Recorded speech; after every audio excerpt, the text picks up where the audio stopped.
Sabbatismus, the New Testament word that destroys Sunday worship.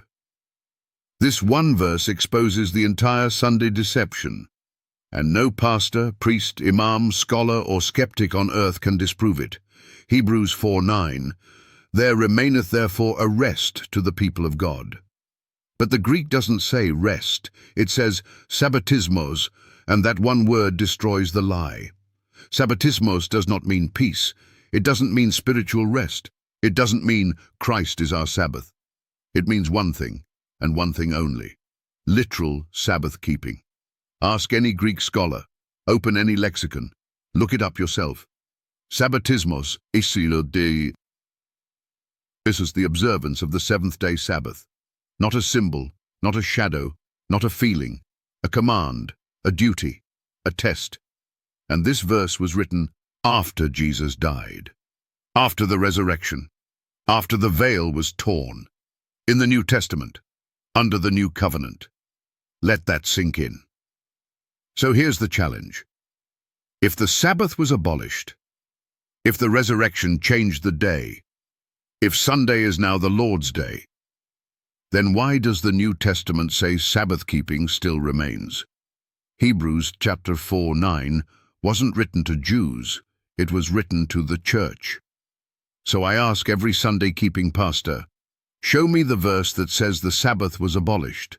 Show me the verse that says Sunday is holy. Show me where Jesus changed the day. You can't, because it doesn't exist. Instead, you've been quoting traditions. You've been quoting church history. You've been quoting early church fathers. But you haven't been quoting the Bible. Let's expose the lies. Lie number 1. Christ is our rest, so we don't need the Sabbath. Hebrews 4:9 says, Sabbatismos remains, not symbolic peace. The chapter even points back to Genesis 2, where God rested on the seventh day, before sin, before Jews, before Moses. Lie number 2. The Sabbath was for Israel. Jesus said in Mark 2:27, the Sabbath was made for man, not Jew. Greek word, anthropos, mankind, humanity. The Sabbath was made for the entire human race. Lie number 3. Paul said the law was nailed to the cross. Hebrews 4 was written by Paul, or one of his direct companions, after Calvary. And it says, Sabbath-keeping remains. So if Paul preached grace and Sabbath-keeping in the same breath, then your grace without obedience doctrine is dead on arrival. And now the final challenge, to every priest, every pastor, every imam, every scholar.